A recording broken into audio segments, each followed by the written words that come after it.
Ini dia guys. Jadi dia ini udah nggak takutan guys. Kadang aku gosok-gosok kacanya. Aku sih berharapnya ikan ini kalau sudah dipelihara gitu nanti ya. Jadi dia ini udah gampang adaptasi sama orang, sudah nggak takutan gitu guys. Makanya aku bener-bener rawat kayak. Wih, ini guys kalau digini dah. Wih, ngumpul ya guys.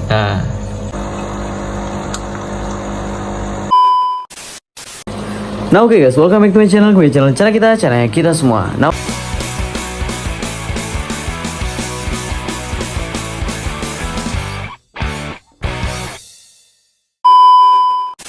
oke guys, di kesempatan kali ini kita bakalan berbagi tips. Bang, gimana sih caranya kita kalau punya cana ombyokan nih, ada banyak, kita mau besarin. Nah, kita pengen besarin tapi biar nggak banyak keluar modal, gimana bang? Nah oke guys, di sini kita bakalan ngejelasin masalah itu. Karena kita juga sendiri sekarang lagi banyak banget melihara cana-cana ombyokan nih. Kayak di bawah ini ada andrau. Ini andrau guys. Oh, ini andrau kita. Ini guys, oh rim putihnya tebel-tebel semua guys. Oh, ini ada 50 ekor. Cuma ini tempatnya kekecilan. Nah, ini belum kita sempat pindah-pindah guys. Nanti kalau udah ada tank yang besaran nganggur baru kita pindah. Ini andraunya, rimnya tebel-tebel guys. Oh, mantap. Ini masih mau kita besarin dulu, mungkin sekitar mungkin sebulanan lah baru kita rilis gitu untuk hasilnya gitu. Biar untuk teman-teman yang emang mau beli nanti tinggal nerusin aja, biar cakep lah pokoknya gitulah.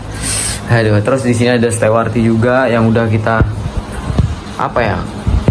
kurang lebih seminggu kurang kalau ini. Dan ini juga untuk di rim-rim di bagian ekor itu kan ada rim warna coklat, itu juga udah pada mulai keluar rimnya. Terus rim putih itu sudah kelihatan, terutama sih kalau rim putih semua udah kelihatan ya. Oh, ini udah pada nurut juga, udah nggak takutan sama orang. Terus kita yang pertama, kita yang bakalan kelihatan cek perbedaannya yang paling pesat itu nih guys. Ini kalau dari atas ya, ini aku buka dulu tutupnya. Itu guys, kalian lihat di bawah. Widih, ini dia guys, rednya. Emang ya guys ya, nggak semerah yang kayak yang orang-orang jual sekarang. Red buluh apa namanya guys ya? Apa sih namanya itu? Aduh, lupa aku. Lempuyang. Nah, nggak kayak lempuyang ya guys ya. Kalau lempuyang kan apa sih namanya? Merah ya guys ya. Ini hitam nih guys. Ini red pangkalan bun nih guys. Aduh, ini dia perbedaannya sekarang guys. Ini ya sama jariku ya. Ini guys, kalau ada orang ya udah kayak gini. Nah, jadi udah cakep lah sekarang. Oh guys, ini ada 50 ekor dan nggak ada mati satupun. Wih, ini guys kalau digini dah. Wih, ngumpul ya guys. Nah ini ada tips buat teman-teman ya. Jadi kalau kalian mau ngegedein ikan nih banyak kayak aku nih 50 ekor ya guys ya, itu kan pasti banyak banget di antara teman-teman tuh atau pedagang yang lain. Mungkin kalau ada nonton ini, semoga ini bermanfaat buat kalian. Semoga ya gitu.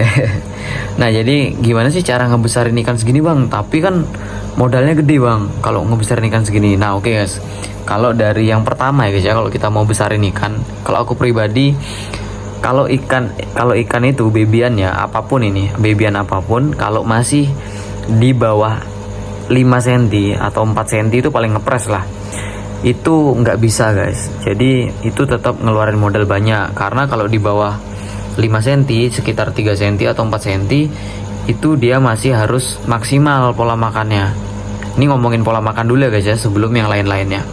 Nah, kalau untuk size ikan yang size-nya di bawah 5, itu kita kalau mau ombyok kayak gini terus pengen irit, itu susah guys, dipakan kita kalah. Karena biasanya kalau masih size 3 atau 4, itu dia itu masih seneng-senengnya makan casut guys. Oh ini dia. Oh ini kita gini guys biar ngumpul guys. Nah, dia itu masih seneng-senengnya makan casut, karena juga untuk di pencernaan dia masih belum belum maksimal lah kalau untuk mencerna ulet kandang guys gitu. Karena tipsnya ya, biar murah untuk di kos pakan itu kita pakainya ulet kandang. Nah, kemarin kita udah sempat ngebahas masalah bang, emangnya kalau ulet kandang itu gimana bang? Emangnya nggak berbahaya? Nah, ini udah pemakaian ya guys ya. Ini pemakaian kurang lebih 1 minggu full ulet kandang. Oh ini guys, udah nurut dia sampean. Pemakaian full selama 1 minggu pakai ulet kandang tanpa jeda, sehari makannya 3 kali. Jadi pagi kurang lebih itu cahaya matahari masuk itu sekitar jam 9 itu aku kasih makan. Itu setelah itu sore maghrib itu aku kasih makan. Setelah itu barusan sekitar jam berapa nih, jam 3-an lah aku baru bangun pagi, itu aku kasih makan lagi. Jadi setiap hari itu kurang lebih 3 kali makannya guys, di jeda gitu. Meskipun kadang lebih sih, kadang-kadang sampai 4 kali aku kasih. Itu untuk pola makan. Dan ingat, untuk size ikan yang bisa dipus dengan ulat kandang itu hanya ikan-ikan di atas size 4 ya, paling enggak itu 5-6 cm lah guys. Itu paling enak, paling gampang. Karena kalau masih di bawah 54 itu biasanya agak rentan, agak sulit makan ulat kandangnya. Kecuali di tempat kalian dapat ulat kandang yang benar-benar lembut. Soalnya ulat kandang itu sendiri kadang ada yang agak gede guys, ada yang agak gede, ada yang agak lembut gitu. Kalau dapat yang lembut itu enak sih gitu. Nah pertama, kalau untuk pakan bisa kayak gitu guys pengaturannya. Jadi sehari itu jangan sekali makan, itu jangan. Kalau bisa itu sehari itu dikasihnya itu 3 kali sampai 4 kali guys kalau bisa. Kalau aku cuman bisa sampai 3 kali aja nih sementara, karena posisi ikan juga sekarang guys ya, kalau aku ukur ini kurang lebih udah seginian, itu mungkin di 7 sentian ini guys. Cepet banget pokoknya pertumbuhannya. Ini udah di 7 senti. Oh, cuman ini ngepush ya guys ya. Tapi untuk beberapa yang lain ya guys ya, yang udah gede-gede ini ya guys ya, sebentar ya, aku kasih lihat ya guys ya. Ini udah kelihatan barnya guys. Bentar. Ini aduh mana ya, ini belum aku gosok lagi.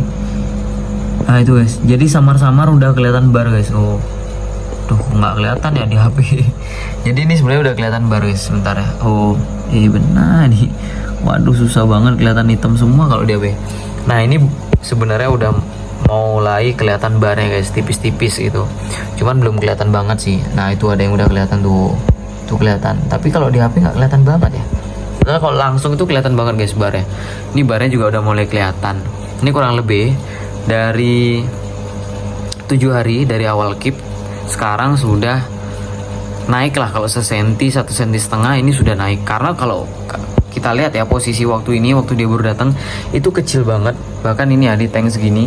Waktu ini tuh kalau dia ngumpul itu cuman kelihatan di pojok aja guys, sedikit gitu, nggak sampai sebanyak ini. Nah ini udah kelihatan bahwa size nya dia itu membesar guys. Bahkan ini di tank 150 kali 50 60 ini udah mulai kelihatan banget size nya udah mulai kelihatan gede. Nah setelah pola makan kayak tadi, ikan yang bisa kita push dengan ulat kandang itu ingat ya, di atas size 4 minimal 56 itu bisa, atau 4 cm maksa itu bisa.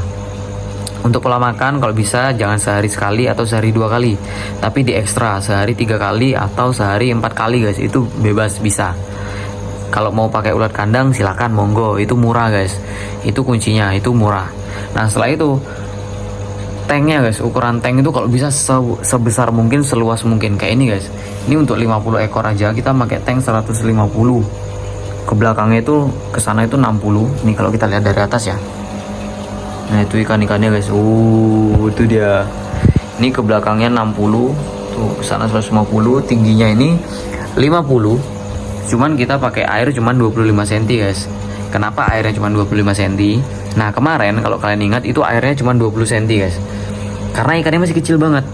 Nah setelah aku perhatiin, ternyata dia ini perkembangannya cepet banget. Karena emang masih baby ya, masa-masa grow up, perkembangan cepat. Aku naikin sekitar 5 cm. Setelah aku naikin 5 cm, sekarang ini makin kelihatan tambah padat. Padahal airnya sudah 20 cm. Nah ini kemungkinan besok atau lagi 2 hari aku naikin kurang lebih segini guys, 4 jari. Itu aku naikin terus. Itu untuk air. Sama air sendiri itu kalau bisa untuk di baby kayak gini, itu bisa kalian sifon kurang lebih 5 hari sekali. Tapi sifonnya itu ya guys ya, ini kalau tank 1,5 meter kayak gini guys ya, kemarin aku cuma sifon 2 jari. Itu cuma buat ngilangin kotoran tuh guys yang di bawah-bawah. Setelah itu aku isi plus aku tambahin gitu guys. Itu bisa dilakuin. Kalau tanknya semakin luas tanknya kayak gini nih ya, ini sebenarnya nggak perlu disifon. Cuman kemarin emang sengaja aku sifon karena kotor banget, itu aku sifon. Kalau tanknya besar banget kayak gini, volume airnya banyak, cuman dengan ikan 50 ekor babyan kayak gini, itu nggak perlu disifon, aman ya sih gitu. Tapi kalau mau disifon nggak apa-apa, monggo silakan, itu lebih bagus. Air kalau bisa sering-sering ditambahin, kayak itu udah kayak tadi aku seminggu sekali bisa ditambahin 3 jari, 4 jari atau 5 jari. Itu tergantung ukuran tank kalian berapa. Tapi intinya semakin besar tanknya itu semakin bagus. biar ikannya itu nggak kayak mepet-mepet sempit-sempit loh guys, biar dia itu leluasa, mau kemanapun dia itu leluasa. Nah itu yang kedua. Nah yang ketiga, saranku pribadi kalau bisa kalian pakai ini guys, kayak tanaman mata lele, terus apa nih namanya, ganggang ekor tupai itu kalian pakai. Nah manfaatnya apa bang? Nah minimal ya guys ya, manfaatnya aja ya. Manfaat paling kecilnya satu, dia ini kalau kena cahaya matahari, itu yang pertama guys ya, minimal kalau kena cahaya matahari itu nggak terlalu panas ke airnya guys, itu yang pertama.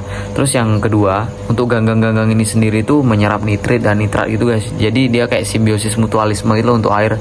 Jadi dia menyerap kayak gimana ya, aku kalau ngomongin bahasa ilmiah tuh susah, pokoknya dia tuh jadi kayak amoniak apa itu diserap oleh si mata lele ini guys, jadi bagus sih untuk air, itu bagus banget. Nah itu kalian bisa tambahin guys untuk menjaga kualitas air kalian, itu bisa. Setelah itu yang paling penting itu guys, kalau aerator sebenarnya itu penting nggak penting sih, aerator bisa diisiin bisa enggak. Kalau aku sendiri karena memang ada aerator aku isiin, tapi aslinya enggak. Nah oke guys, sorry keputus barusan guys. Nah kalau untuk aerator itu kalau aku sih karena memang ada, jadi aku isiin. Sebenarnya sih nggak pengen aku isiin ya, tapi kalau itu guys yang kayak di belakang filter itu aku isi guys, tuh kalian lihat filternya itu aku jadiin arus guys, jadi nggak aku pakai kayak filter di atas itu enggak, jadi aku cuman pakai arusnya doang. Nah itu arusnya tuh pakai apa nih guys, biar airnya tuh tetap bergerak. Nah ini kalau kalian perhatiin, jadi airnya ini bergerak guys. Ikannya ngikutin jariku guys, ini ngikutin dia guys. Ini kita panggil di tengah-tengah sini ya. Ini kita panggil nih. Oh dia di sini guys. Udah nurut-nurut nih sekarang guys. Nah jadi air ini sengaja dibikin bergerak itu biar ikannya ini lebih aktif guys. Satu ya, ikan kalau makannya banyak tapi dia nggak aktif, dia itu akan bantet guys, itu kurang bagus untuk pertumbuhan. Jadi untuk di pencernaannya juga kurang bagus, pertumbuhannya juga kurang bagus. Jadi kalau bisa makannya banyak tapi untuk pergerakan ikan itu juga maksimal guys. Contohnya kayak ini, dikasih filter, dikasih arus, jadinya dia itu bener-bener apa ya, kayak bergerak terus. Jadi apa yang dia makan itu cepet jadi ke badannya guys, ke badannya dia gitu. Dan untuk pertumbuhan juga karena dia lebih sering berenang, itu akan lebih cepet guys. Nih kalau kalian lihat, wih di cakep guys. Sekarang ini udah nurut-nurut, cuman memang belum kita ajarin makan pelet sementara. Jadi kita masih tetap fokus di pakan hidup, kita ngejar dulu. Mungkin nanti ketika di size 10 kita ajarin makan pelet guys, biar nanti untuk teman-teman yang memang mau check out di Shopee kalau sudah ready ya guys. Ini sekarang belum ready guys, jangan ditanya dulu nih. Kalau sudah ready di Shopee, kalau siapapun yang check out, minimal kalian nanti enak guys ngasih makannya, udah bisa melet. Jadi nggak perlu ngajarin lagi, itu niatnya kita sih. Karena banyak banget problem itu, bang ikannya nggak mau makan pelet bang, gimana bang gimana. Itu susah ngajarinnya guys kalau ikannya sedikit. Nah sedangkan kalau ikannya banyak gini, itu biasanya cenderung lebih gampang. Cuman memang sama kita belum diajarin makan pelet guys, karena masih ngejar size dulu gitu. Nah ini dia, ini untuk red pangkalan bunnya kita sudah update di hari ke-7 dari awal pembelian tuh udah gede guys. Ini guys, ini ya, ini gede banget loh guys. Ada yang sebentar ya, tapi perutnya emang kayak ikan koi ini semua guys. Kayak ikan apa ya, ikan citol ya, ikan koki, kayak ikan koki besar-besar. Ini kita lihat dari atas ya. Itu dia guys. Ini dia. Jadi gendut-gendut semua, sehat-sehat ikannya. Ini coba kita masukin jari ya.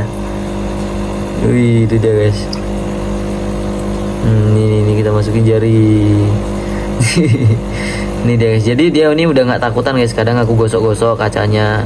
Aku sih berharapnya ikan ini kalau sudah dipelihara gitu nanti ya, jadi dia ini udah gampang adaptasi sama orang, sudah nggak takutan gitu guys. Makanya aku bener-bener rawat kayak apa ya, ya dirawat lah dengan baik gini biar ikannya itu nggak kagetan nanti kalau udah di kalian siapa aja yang jadi buyernya aku gitu guys gitu. Oke dah kalau gitu, kurang lebih kayak gitu aja informasinya. Untuk perawatannya itu gampang banget. Kalau kalian mau beli banyak terus mau dibesarin, itu nggak mahal kok biayanya, budgetnya aman. Lampu kalau bisa tetap diisiin. Oke, kalau gitu see you di next video, bye bye.